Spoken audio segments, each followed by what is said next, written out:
오늘 우리는 시리즈 설교를 이어가면서 질문하라 라고 하는 제목으로 함께 말씀을 나누도록 하겠습니다.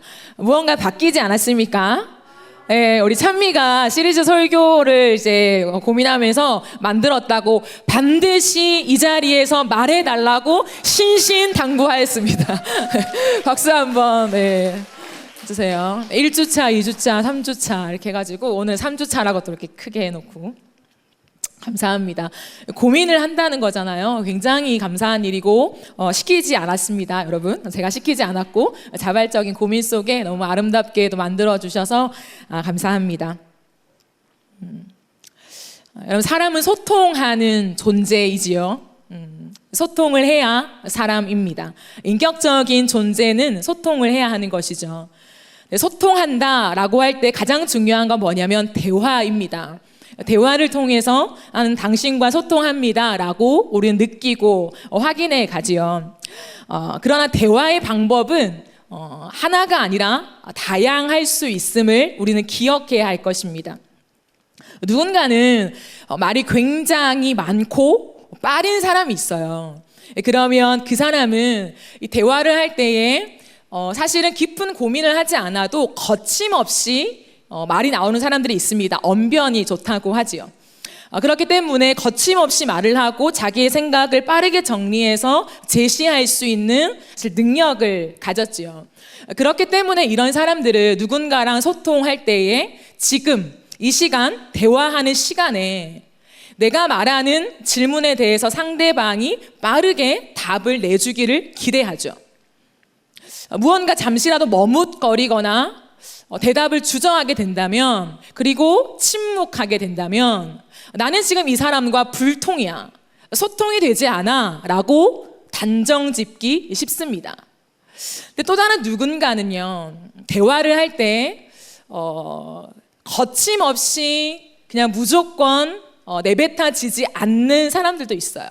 누군가가 질문을 훅 했을 때에 갑자기 머리가 하얘지고 내가 지금 무슨 말을 해야 되지? 어떠한 지금 질문이 들어왔지? 라고 하는 버퍼링이라고 하죠. 머릿속에 버퍼링이 맴돌아서 대답이 나오지 않는 사람이 있어요. 그런 류의 사람에게는 시간이 필요한 것입니다. 기다림 속에 때로는 몇 분, 때로는 몇 시간이 될 수도 있고요. 그 주제의 심오도에 따라서 하루 이틀 아니면 몇 달이 걸릴 수도 있다라는 것입니다.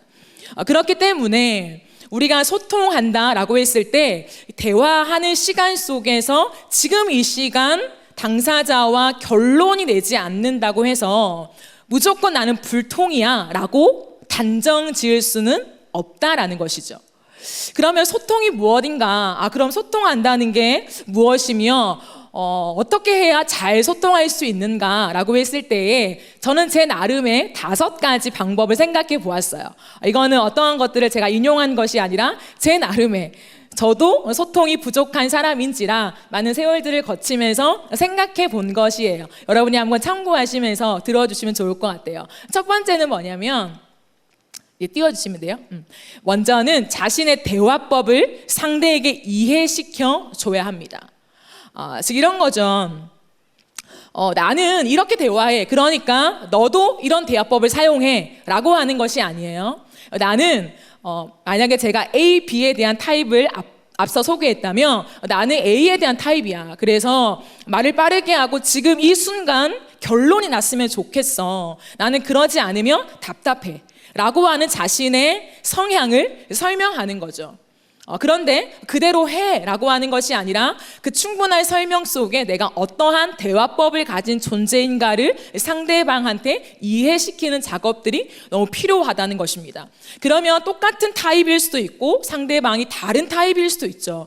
그것을 사실은 수용하고 받아들이는 것이 필요하다는 것이요. 두 번째는 뭐냐면 자신의 대화법만이 옳다는 생각을 내려놓아야 합니다. 제가 앞서 말했듯이 나는 이런 타입이니까 이렇게 해야만 해.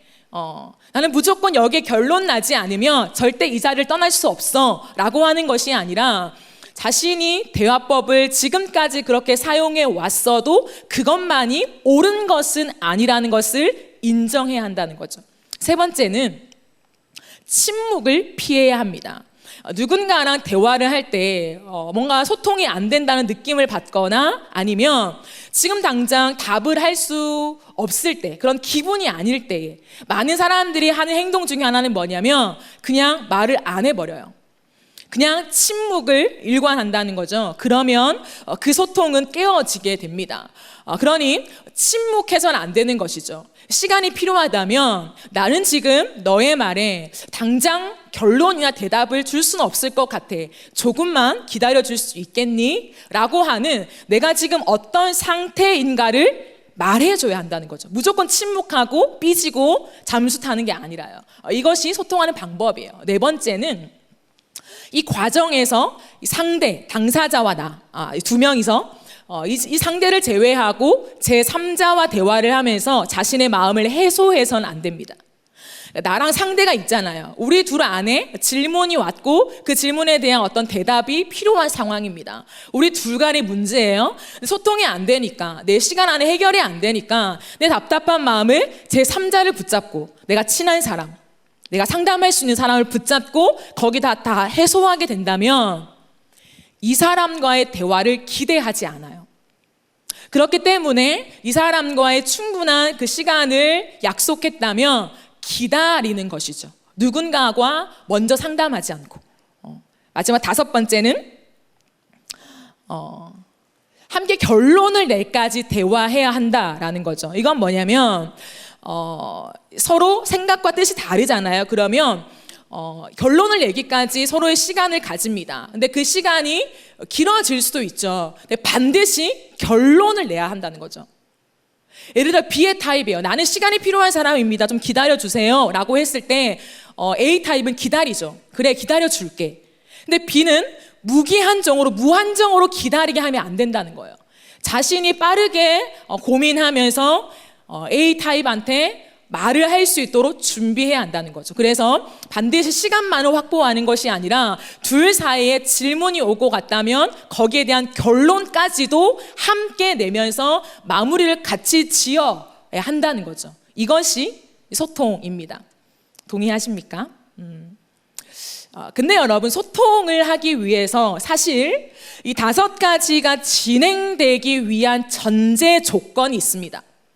소통에 있어서 가장 중요한 그것은 뭐냐면 질문하는 것이라는 거죠. 질문이 없다면 고민하지 않습니다. 고민하지 않으면 대화가 될 수 없죠. 대화가 되지 않으면 불통인 것입니다. 그렇기 때문에 인간관계에서 가장 중요한 건 뭐냐면 끝없는 질문을 하는 것이죠. 인간은 질문하는 존재입니다. 그러므로 우리 안에 늘 그냥 수용하거나 무시하는 것이 아니라 나는 질문하고 있는가에 대한 부분을 돌아보아야 한다라는 것이지요. 사람은 수많은 관계를 가집니다. 그러나 그 어떤 관계에 비할 바 없는 가장 중요한 관계, 가장 소통이 필요한 관계를 하나 꼽으라고 한다면 신랑과 신부의 관계일 것입니다. 신랑과 신부의 언약 속에서는 이제 나는 당신과 불통이야 라고 했을 때 그 관계를 끊어서는 안 된다라는 거죠. 쉽게 설정하고 간편하게 끝낼 수 있는 관계가 아닌 어쩌면 유일한 관계가 신랑 신부의 관계일지도 모르겠습니다. 그렇기 때문에 그 어떤 관계보다 신랑과 신부 안에서의 관계에서 가장 중요한 것은 질문하고 있는가라는 것이죠. 그리고 그 질문 속에서 서로 건강한 소통을 하고 있는가라는 것입니다. 누군가는 나랑 성향이 딱 맞는 사람과 결혼하는 사람들이 있죠. 그러나 대부분은 성향이 꼭 맞지 않는 조금은 다른 사람과 결혼하기 일쑤입니다. 그렇기 때문에 성향을 무조건 맞춰야 한다는 것이 아니라 이런 소통하는 방법들을 배워가면서 서로가 서로를 이해하며 기다리는 것을 터득하지 않고서는 부부의 관계가 결코 깊어질 수 없다라는 것이죠. 우리는 계속해서 하나님과 우리의 관계를 말할 때에 하나님이 우리를 신부로 부르셨음을 말하고 있습니다. 나는 예수를 믿습니다. 나는 하나님을 믿습니다. 라고 하는 그 고백 안에는 나는 예수님과 결혼했어요. 나의 남편은 하나님이십니다. 라고 하는 고백과 언약 관계가 함께 포함되어 있다라는 것이죠. 그렇기 때문에 제가 앞서 말한 모든 것들을 적용한다면 하나님과 우리의 관계에서 가장 중요한 것을 꼽으라고 한다면 어쩌면 그것은 질문하고 있는가가 될 수 있다는 거죠. 믿음이라는 것은 무조건 수용하는 것, 덮어놓고 믿는 것이 아닌 것입니다. 왜냐하면 인격적인 관계요, 그 인격적인 관계 안에서도 가장 깊은 신랑과 신부의 관계로 우리를 부르셨기 때문에 너무나도 중요한 것은 질문하며 살아계신 하나님과 소통하는 것을 경험해야만 우리의 신앙이 깊어질 수 있다는 것이죠. 그러므로 신앙은 질문하는 것입니다. 신앙의 어떤 문제를 끌어안고 때로는 오랜 시간을 인내하면서 씨름하는 것입니다. 어떠한 문제는 주님 앞에 기도했을 때 바로바로 응답이 오는 것들이 있지요. 하지만 어쩌면 신앙이 깊어지면 깊어질수록 내 질문에 대한 하나님의 대답이 즉각적으로 오지 않을 때가 더 많을지도 모릅니다. 그러므로 우리는 외면하려고 하죠. 하나님과 대화가 안 돼. 하나님과 불통이야. 내 기도를 듣지 않는 것 같아. 내 의견을 하나님 궁금해하시지 않는 것 같아. 라고 하는 리젝, 거절감을 느끼면서 하나님과의 관계를 차단해 버리려고 하는 우리의 습성들이 있다라는 것이죠. 하지만 기억해야 됩니다. 하나님과 우리의 관계는 인격적인 관계요, 신랑과 신부의 관계요, 하나님의 성향은 때론 우리와 달라서 아주 오랜 시간을 기다리게 만드는 성향이시라는 것이죠. 그러므로 하나님이 오랜 시간을 기다리게 한다는 것은 나는 지금 너가 중요하지 않아, 너의 질문 따위가 지금 나에게는 더 우선순위가 아니야 라고 해서 대답하지 않는 것이 아니라 하나님 나름의 이 시간이 필요하니까 응답이 더딘 것이죠. 그 하나님의 성향을 이해하지 못하고 하나님이니까 바로바로 응답해 줘야 되는 거 아니에요? 그게 하나님 아닙니까? 라고 하는 잘못되고 왜곡된 하나님에 대한 인식을 갖고 출발한다면 하나님과의 불통은 지속될 것입니다. 그러므로 우리는 씨름해야 하며 우리의 인생에 오고 오는 수많은 문제를 끌어안고 질문해야 하는데 그 질문은 언제나 하나님 앞이어야 한다는 것입니다. 하나님이 응답하지 않으니 답답하니 물어는 받고 응답 없는 그 존재 때문에 제3자를 붙잡고 내 문제에 대한 답을 얻기를 기대하면 안 된다는 것이죠. 끝없이 하나님 앞으로 나아가서 하나님께 질문하며 더 기다려야 하는 것인가를 물으며 씨름하는 시간들을 통과해야만 신앙을 배우게 된다라는 것입니다. 오늘 예레미야는 하나님 앞에 거침없이 질문하고 있습니다. 하나님과 변론을 한두 번 해본 솜씨는 아닌 것 같습니다. 예레미야는 자신의 마음을 짓누르고 있는 이해되지 않는 신앙 현실, 동떨어져 있는 영적인 세계를 묻는 것이 아니라 현실을 살아가는 신앙인에 대한 고민을 하나님께 가지고 나아가서 따지듯이 질문하며 씨름하고 있습니다. 오늘 우리가 이걸 1절 말씀을 한 번 더 보시면요, 여호와여, 내가 주와 변론할 때에는 과거를 말합니다. 내가 지금까지 주님과 변론할 때에 주께서 의로우시니이다라는 건 뭐냐면 세 번역에는 주님은 항상 옳으셨습니다 라고 번역되어 있습니다. 2전이요. 1절을 계속 띄워주시면 감사하겠습니다. 주와 변론할 때에는 주께서 항상 의로우셨습니다. 근데 내가 지금 주님께 다시 질문합니다 라고 하는 의미예요. 이 1절은. 하나님 지금까지 변론했지만 그래요, 주님은 옳았습니다. 근데 지금 내가 다시금 주님께 질문합니다. 하나님, 악한 자의 길이 형통하며 반역한 자가 다 평안함은 대체 무슨 까닭입니까? 이 질문을 조금 더 쉽게 세 번역으로 본다면 이렇습니다. 주님, 어찌하여 악인들이 형통하며 배신자들이 모두 잘 되기만 합니까? 하나님, 이것에 대해서 하나님 무엇이나 대답할 것입니까? 나는 당신께 지금 질문합니다 라는 것이지요. 예레미야의 삶은 만만치 않았지요. 앞서 우리가 몇 주째 살펴보고 있는 것처럼 예레미야는 수많은 민족, 그 유다 백성들을 대항하여서 홀로 하나님 앞에서 길을 걸어갔던 인물입니다. 그 속에서 하나님의 말씀을 붙잡고 씨름하며 살아가지만 예레미야가 보고 확인하는 현실은, 내가 살아가는 오늘이라고 하는 현실 속에서는 여전히 악인들이 번성하고 있다는 거죠. 나는 주님의 말씀 앞에 올곧이 내 삶을 다하여 바치며 걸어가고 있지만 하나님을 무시하고 적당히 걸어가는 악인들이 오히려 번성하고 있음이 하나님 대체 무엇입니까? 라고 하는 질문을 피할 수가 없는 것입니다. 하나님 해도 너무하는 거 아닙니까? 어찌하여 악인들이 더 잘 산다는 말입니까? 똑같이 살아가는 것도 화가 나는데 어찌 더 잘 살며 더 번성하며 번영한다는 말입니까? 대체 하나님 무슨 일을 하고 계시는 것입니까? 라고 하는 질문입니다. 예레미야는 끝없이 고통합니다. 성경 곳곳에서 구절마다 예레미야는 나는 너무나 슬프다, 나는 너무나 아프다, 병에 걸려서 아픈 것이 아니라 이 말도 안 되는, 이해되지 않는 신앙의 현실 속에 고민하느라, 번뇌하느라 내 몸이 쇠약하며 내 가슴이 답답하여 견딜 수가 없습니다, 주님 이라고 고백하는 많은 흔적들을 발견할 수 있습니다.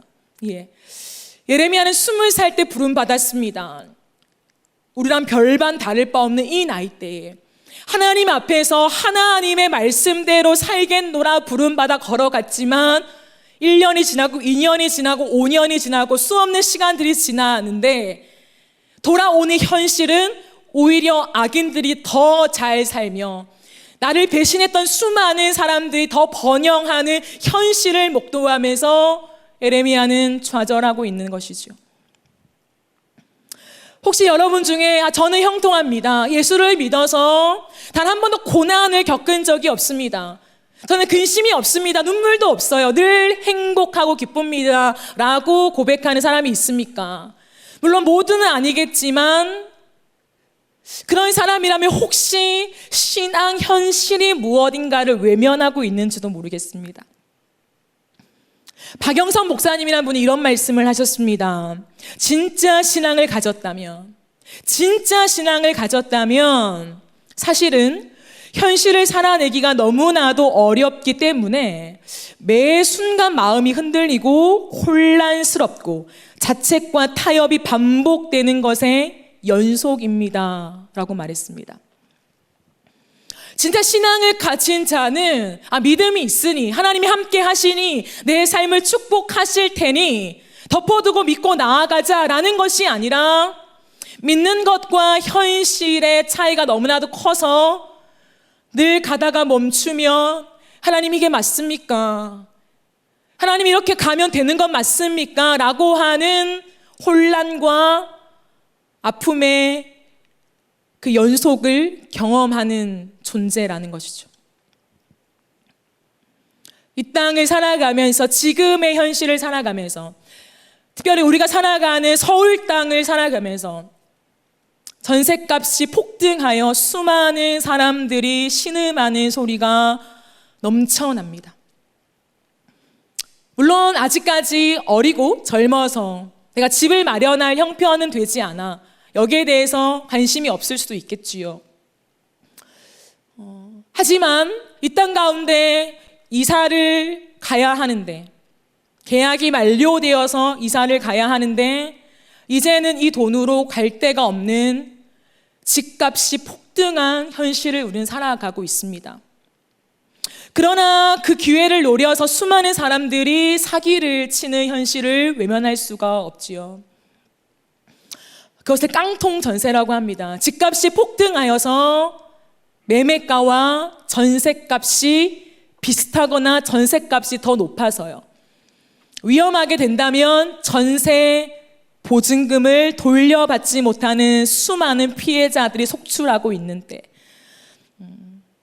뉴스 속에 계속해서 때려대는 그 전세 사기와 피해자들의 사례가 너무나도 많다라는 것입니다. 그러나 그것은 비단 어떤 어른들만의 사례가 아니라 청년들이 지금까지 모았던 돈으로 이제는 신혼집을 마련하려고 했는데, 계약을 했는데 전셋값을 돌려받지 못하는 처참한 상황들, 학교 옆에 기숙사 비슷한 원룸을 얻으면서 부모님이 모으거나 자기가 모았던 몇 천만 원을 가지고 시작했지만 그것들이 날아가는 전세 사기를 당한 많은 청년들의 사례들. 어찌되었든 원하든 원하지 않든 저는 지금의 시기를 지나면서 왜인지 모르겠지만 어쨌든 전세값 폭등, 집값 폭등이라고 하는 이 서울 한복판을 살아가면서 이 부분에 사기를 당한 사람들의 심정과 그 사례 한가운데 서 있는 자들의 심령이 어떠한가를 조금이나마 들여다볼 수 있는 시간들이 있었습니다. 남 얘기가 아니라 진짜 그 앞에 아무것도 없이 모든 것을 날리는 사람들의 심령이 어떠할까. 집을 이사해야 하지만 갈 곳이 없어 겨우겨우 찾았는데 음지며 습하며 곰팡이가 피어 있으며 여기에 과연 살 수 있을까? 그러나 다른 방법이 없는 막다른 골목에 다다른 그 수많은 사람들의 눈물을 겪어보지 않는 사람이라면 어찌 이해할 수 있겠습니까? 열심히 벌어도 월세 다 넣어야 하는 청년들의 현실 속에 청년들은 질문합니다. 내가 왜 신앙으로 살아야 합니까? 신앙으로 살 때 하나님이 나에게 무엇을 보상해 주십니까? 내 집 마련 하나님이 해 주십니까? 라고 하는 내 현실과 신앙의 너무나 큰 차이를 경험하면서 갈등하게 된다는 것이죠. 그러나 그 청년들에게 너희는 믿음이 없어 라고 말할 수 있을까요? 하나님이 주실 테니 믿고 기도하며 기다려 라고 치부할 수 있을까요? 그렇지 않죠. 그렇다고 믿음을 떠나는 것이 옳다라고 말하는 것이 아니라 그 씨름 안에 있다라는 것입니다. 그 씨름을 하고 있는 것이 신앙이요 믿음의 흔적이라는 것입니다. 아무런 고민과 씨름 없이 전진하는 모습이 아니라 한 걸음 가면서 또 발목이 붙잡혀서 신앙 현실이 무엇인가를 고민하며 예수를 믿어 말어, 믿음으로 살아 말아, 정직해 아니면 눈 감아 라고 하는 이 살 길을 오고 가는 청년들이야말로 진짜 믿음의 사람들이 아니고 무엇이겠습니까? 신앙은 현실입니다. 신앙은 이 땅이 끝이라는 말이 아니라, 이 땅이 다라는 말이 아니라 현실을 통과해내는 능력이라는 것이죠. 그러므로 우리의 삶 속에 고민해야 됩니다. 나는 무엇을 질문하고 있는가? 나는 무엇을 씨름하고 있는가? 내 현실 속에 곧바로 타협하는 것이 아니라 무엇을 전전긍긍하며 갈등하고 있는가?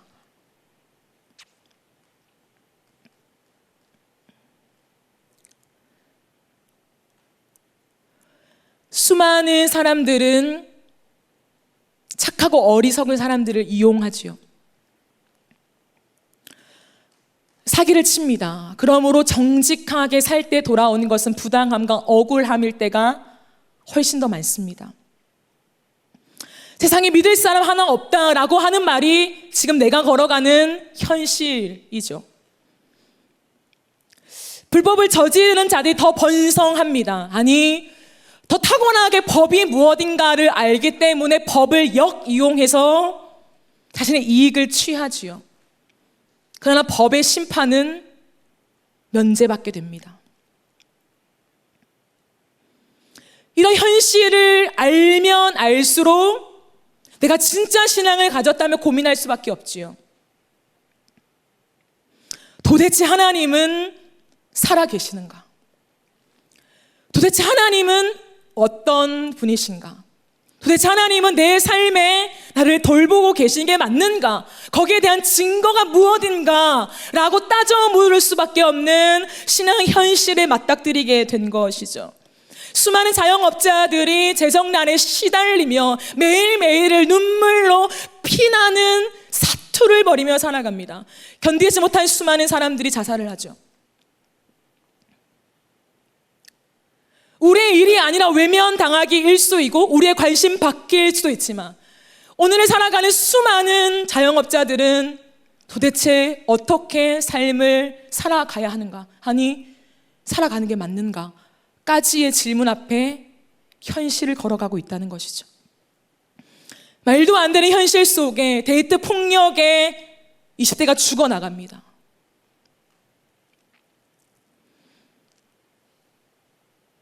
세상의 어떤 곳에서는 탈레반이 승리를 다축하며 알라를 높입니다. 모든 권력과 악이 이 땅을 온통 지배하며 정직하고 착한 사람들, 하루하루 버티며 살아가는 수많은 사람들이 짓밟힘을 당하죠. 이 현실을 걸어가는 그리스도인들이라며 질문하지 않을 수 없습니다. 하나님, 당신은 왜 침묵하십니까? 당신이 정의와 공의를 그토록 사랑하신다면 왜 이 땅에 착한 사람들이 피눈물 나는 이 땅을 방관하십니까? 따지고 물을 수밖에 없는 현실 속에 우리는 있다는 거죠.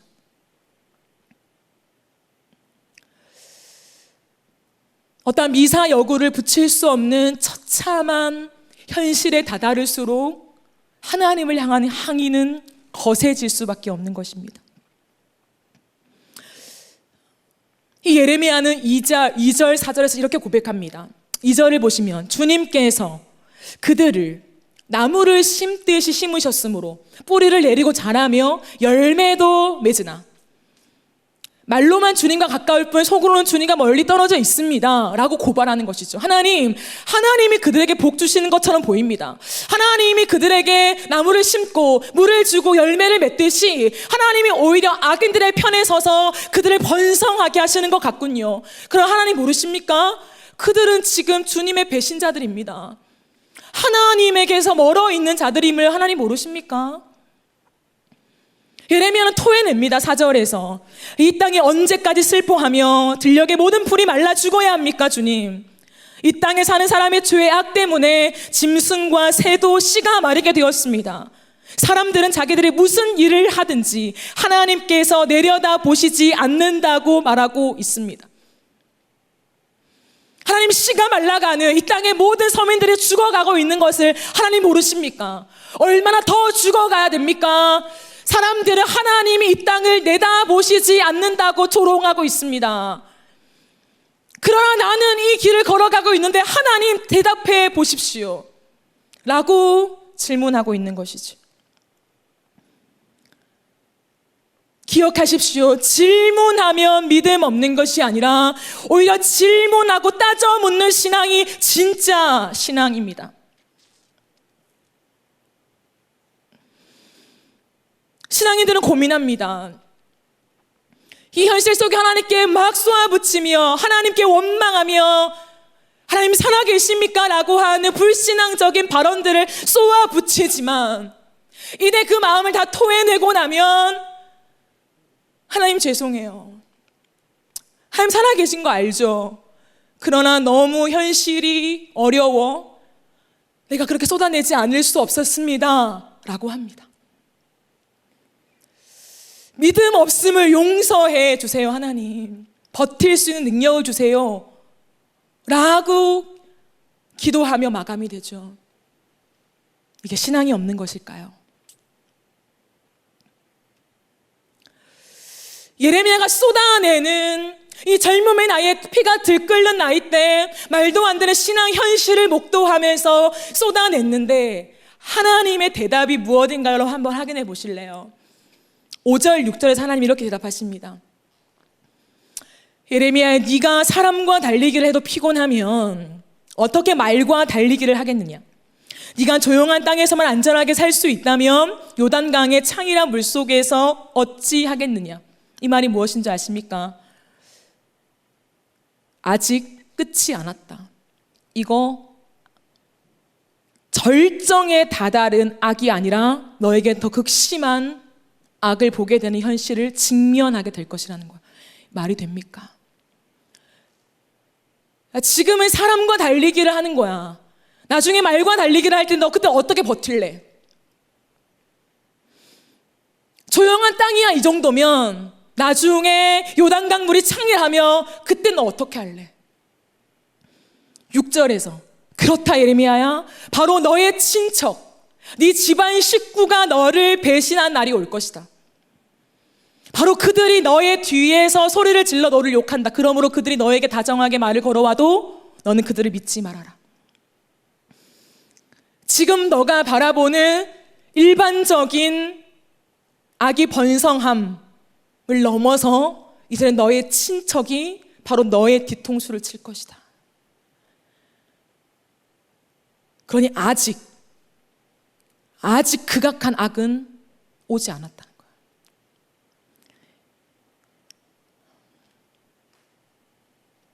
여러분, 믿음의 사람은 절망합니다. 이 말이 이상합니까? 믿음의 사람은 절망하면 안 되죠. 믿음의 사람은 낙심하면 안 되는 것이죠. 믿음의 사람은 근심하면 안 되는 것이죠. 슬플 때라도 웃어야 되며 어둠이 깃들지라도 기쁨을 바라보며 노래해야 되는 것이 그리스도인이라고 말합니다. 그러나 저는 오늘 다른 측면에서 여러분께 말하고 싶습니다. 아니요, 믿음의 사람은 절망합니다. 대신 하나님 안에서요. 예레미야는 하나님과 변론하며 하나님께 따져 물었습니다. 신앙이 없는 사람처럼, 하나님 위에 있는 교만한 사람처럼, 하나님 뭡니까? 대답해 보십시오. 이 땅이 어찌 이렇게 공의가 사라진 땅입니까? 그렇다면 하나님의 땅이 맞습니까? 라고 하는 질문을 쏘아 붙이긴 하지만 예레미야 안에 베이스로 있는 게 뭐냐면 하나님은 오르십니다 라는 거예요. 예레미야는 모든 불신앙을 끌어안고 하나님의 존재가 있기는 해, 증명해봐, 믿어줄 테니 라고 하는 태도로 지금 말하고 있는 것이 아니라 자신의 모든 인생 속에서 하나님이 끝없이 변론 속에서 언제나 하나님이 옳다라는 것을 경험했습니다. 하나님은 살아계시다. 내 인생을 걸 만큼 하나님은 오르시다 라는 거를 알고 고백하는 사람이었습니다. 그러면 이상한가요? 아니요. 하나님이 오르심을 아는 믿음이 있어도 믿음의 사람은 절망할 수 있습니다. 예, 하나님 오르심을 압니다. 온 땅의 주권자이심을 알지요. 언젠가 하나님의 뜻이 이루어질 것 압니다. 그러나 나는 지금 힘들어 죽을 것 같아요, 하나님. 그러나 나는 지금 못 버틸 것 같아요, 하나님. 이라고 하는 것은 불신앙이 아닌 것이 믿음입니다. 왠지 아십니까? 절망하는 존재가 사람이에요. 믿음이 있고 하나님을 안다고 해서 내가 신이 되는 것이 아닙니다. 내가 초월적인 존재가 되는 것이 아니에요. 어떠한 고난, 죽음 와봐라. 나는 끄떡하지 않아, 두렵지 않아, 무섭지 않아. 그게 신앙인이 아니라 두렵죠, 무섭죠, 도망가고 싶지요, 절망하지요. 하지만 그 모든 갈등을 겪어내면서 마침내 그럼에도 불구하고 주님을 따라가겠습니다라고 하는 한 걸음을 내딛을 수밖에 없는 사람이 그리스도인이라는 것이죠.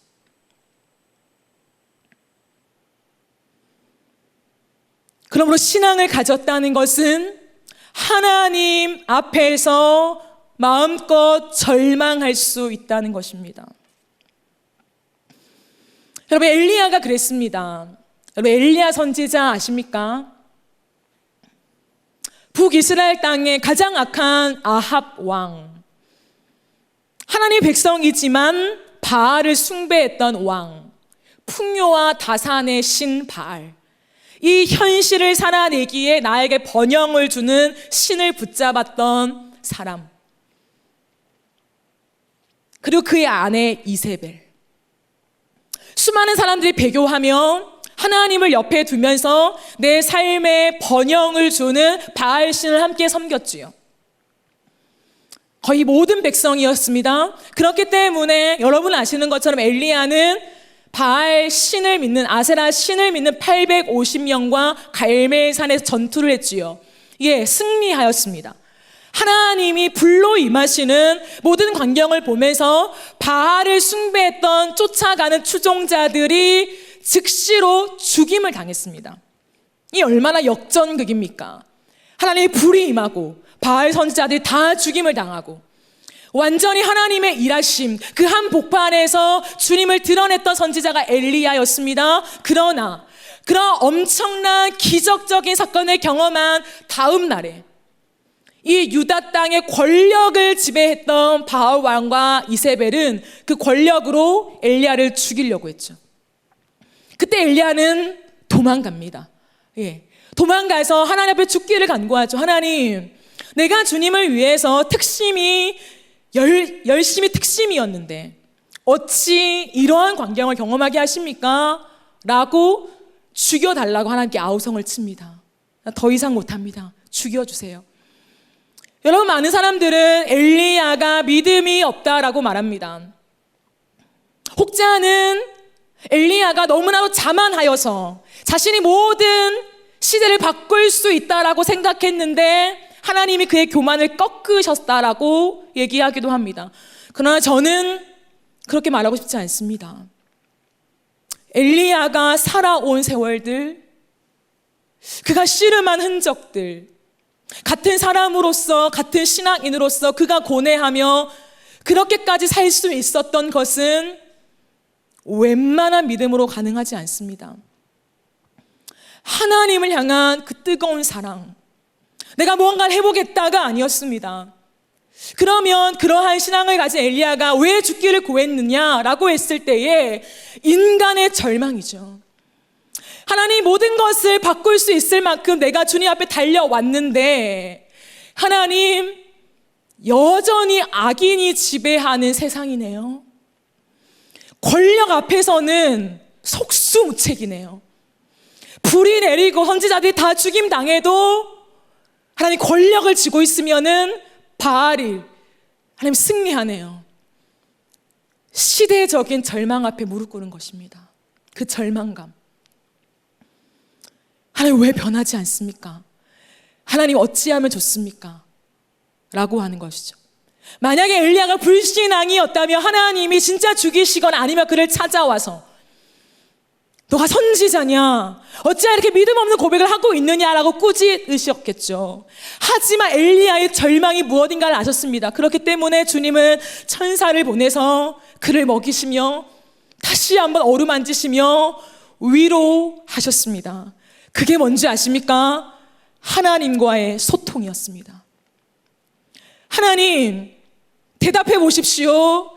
하나님이 살아계시고 하나님만이 유일한 참신이 맞다면 어찌하여 바알이 우세합니까? 세상에 권력을 잡고 돈을 잡은 사람들이 어찌 나보다 위에 있습니까? 이런 일은 없어야 되지 않습니까? 질문해 보세요. 하나님의 대답이 없었습니다. 상황은 극에 치달았습니다. 도망갈 수밖에 없었어요. 그러나 그는 로뎀나무 아래에 모든 걸 내려놓았을 때 하나님이 그에게 응답하셨습니다. 그 응답은 엘리야야, 조금만 기다려봐, 이것이 아니라 하나님의 위로였습니다. 엘리야야, 내가 너의 기도를 듣고 있다. 엘리야야, 네가 어떻게 살아온지 안다. 네가 어떻게 신앙의 싸움을, 너의 삶을 찢어서 살아왔는지 잘 안다. 내가 너와 지금 소통하고 있다. 내가 지금 다 보고 있다. 그러나 조금만 기다려라. 지금은 때가 아니다. 라고 하시는 하나님과의 소통을 느꼈을 때 엘리야는 그 자리에서 곧바로 일어나서 남은 사명을 감당합니다. 다시금 그 악이 지배하는 것 같은 그 시대 한복판에 들어가서 하나님이 맡기신 사명을 눈물로 감당합니다. 예레미야도 마찬가지였죠. 예레미야에게 필요한 것은 시대가 바뀌어지고 악인들이 벌을 받고 서민들이 다시 환대를 받는 세상에 도래하는 것이 아니었습니다. 그가 간절히 품은 건 뭐냐면, 하나님, 내가 너무 힘들어. 시대가 악이 지배하는 것 같아서 하나님이 느껴지지가 않아요. 나는 하나님이 없으면 이 길을 걸어갈 수 없습니다. 나는 절망을 느끼는 연약한 존재입니다. 내가 무엇을 할 수 있겠습니까? 그러니 하나님, 하나님의 임재를 보여주십시오라고 한 것이죠. 그때 예레미야에게 왔던 음성은 너무나 참혹한, 앞으로 악이 더 악해질 거다라고 하는 응답이었지만, 그 응답이 예레미야를 걷게 한 위로였습니다.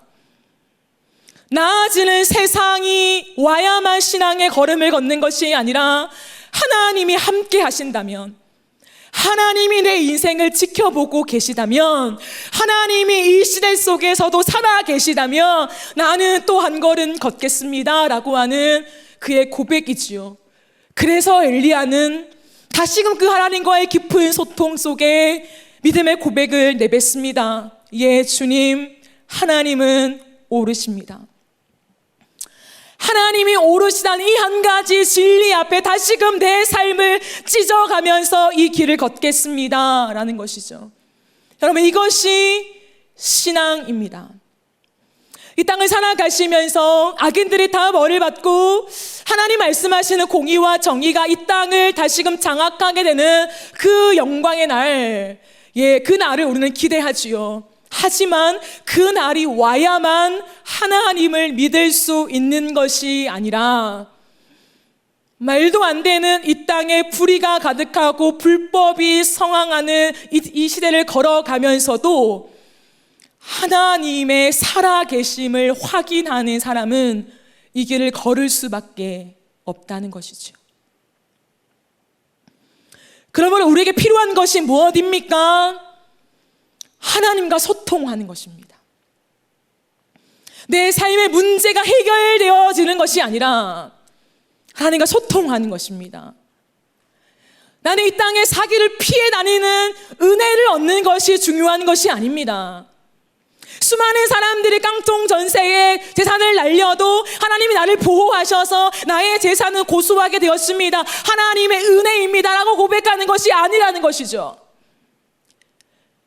내가 사기를 당할 수도 있는 것입니다. 내 재산이 압류될 수도 있는 것입니다. 부당하게. 그럼에도 불구하고 왜인지는 모르겠지만 하나님이 살아계시며 오르신 그분이 여전히 내 삶을 붙잡고 계심에 소통을 하게 된다면 신자는 또 한 걸음을 걸을 수 있게 된다는 것입니다. 그러므로 너무 쉽게 세상의 번영이 내 앞에 온 것을 하나님의 은혜라고 말하지 마십시오. 내 삶에 아무런 고난과 고통과 누군가 내 삶에 걸림돌을 놓는 일이 없이 승승장구한다고 해서 이것이 하나님의 은혜입니다. 왜인지 모르겠지만 하나님의 은혜가 내 삶을 덮습니다라고 너무 쉽게 말씀하지 마십시오. 예, 하나님의 은혜일 수도 있죠. 그러나 찢어지는 삶의 가난과 고통과 아픔 속에, 눈물 속에 걸어가는 그 사람들에게도 하나님의 더 깊은 은혜가 지금 임하고 있는 것이라는 것이죠. 세상의 번영이 기준이 아니라는 것입니다. 그러므로 우리는 하나님 앞에서 질문해야 합니다. 신앙 현실을 걸어가면서 하나님의 나라가 아닌 것 같은 현실을 목도하십니까? 세상은 다 그래도 교회 안에는 하나님의 통치가 임해야 되는 것이 아닌가라고 생각하십니까? 그냥 그 사람들이 교회 안에 들어온 것뿐입니다. 교회는 신성하지 않습니다. 교회라고 하는 말 자체가 신성하다라는 걸 보장해 주지 않습니다. 바깥에 어떻게 살았느냐 하는 그 사람이 여기 안에 들어와 있으며 이곳은 똑같은 곳이 됩니다. 지난주에 제가 말씀드렸죠. 그러므로 우리는 질문해야 됩니다. 왜 이러한가? 이게 과연 맞는가? 이게 과연 옳은가? 하나님 불법이 옳습니까? 교회의 이런 모습들이 옳습니까? 많은 것을 가지는 것이 옳습니까? 궁궐과 같이 된 것이 옳습니까? 여러분, 질문하고 싶은 모든 것들을 주님께 질문하십시오. 따져 물으십시오. 처참한 여러분의 인생 속에 왜 내 가족에게, 왜 나에게 이런 일이 닥쳤습니까? 라고 따져 물으십시오. 그러나 반드시 기다리십시오. 하나님의 위로를. 문제 해결보다 하나님의 위로를 기다리십시오. 그게 하나님과의 소통이며 그것만이 신자를 걷게 합니다. 그러면 저는 여러분께 이렇게 말씀드리며 설교를 마무리하고 싶습니다. 신앙의 씨름을 더 거세게 하는 사람이야말로 진짜입니다. 금과 은이 단련되어지면 단련될수록 진짜의 순도의 확률이 높아지는 것처럼 하나님 앞에서 끝없는 신앙 현실에 대한 질문을 씨름하며 번뇌하며 잠을 못 이룰 만큼 가슴이 답답하여 견딜 수 없는 그런 아픔이 내 안을 사로잡는 사람이야말로 어쩌면 내가 진짜 신앙인이라는 것을 증명하는 거일지도 모르겠습니다. 그러므로 주님 안에서 절망하십시오. 계속해서 그냥 절망하십시오. 우십시오.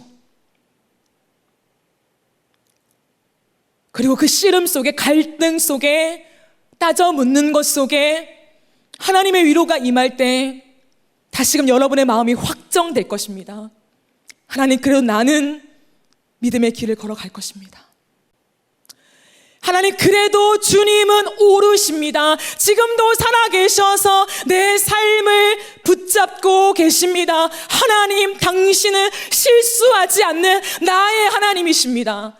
나에게 가장 좋은 것을 주시는 하나님이십니다. 라고 하는 확정된 마음의 고백을 주님께 드리게 될 것입니다. 여러분, 신앙은 삶입니다. 하나님의 은혜로 추석이라는 연휴 동안에 하하호호 웃으며 맛있는 음식을 먹으며 우리는 여유롭게 여행을 다닐 수 있지만, 누군가는 동일하게 하나님의 은혜 안에 있지만 그 노숙인들을 돌아보느라 자신의 삶을 찢어가는, 서울역에 살아가는 김혜연 전도사님 같은 분도 계십니다. 이 땅을 살아가는 동안에 무엇이 진짜인가라는 것은 세상의 번영이 아닙니다. 세상이 말하는 결론이 아닙니다. 돈이 아닙니다. 세상이 말하는 가시적인 축복이 아닙니다. 오늘 내 삶의 한복판에서 하나님이 옳다라는 것을 치열하게 고백할 수 있는 그것이죠. 여러분의 신앙은 어떠하십니까?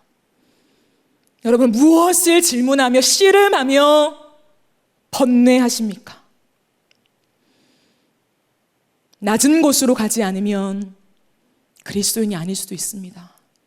높은 곳을 추구하지 맙시다. 이 추석에 여러분의 마음을 무겁게 해주려고 하는 것이 아니라 우리의 마음 한켠에는 서럽고 함께 해줄 이가 없고 맛있는 음식을 먹지 못하는 독거노인 분들과 수많은 고아들과 나그네들이 지금도 이 시간을 살아갑니다. 누가 그들을 기억해 주시겠습니까? 우리 이 시간 함께 찬양하겠습니다.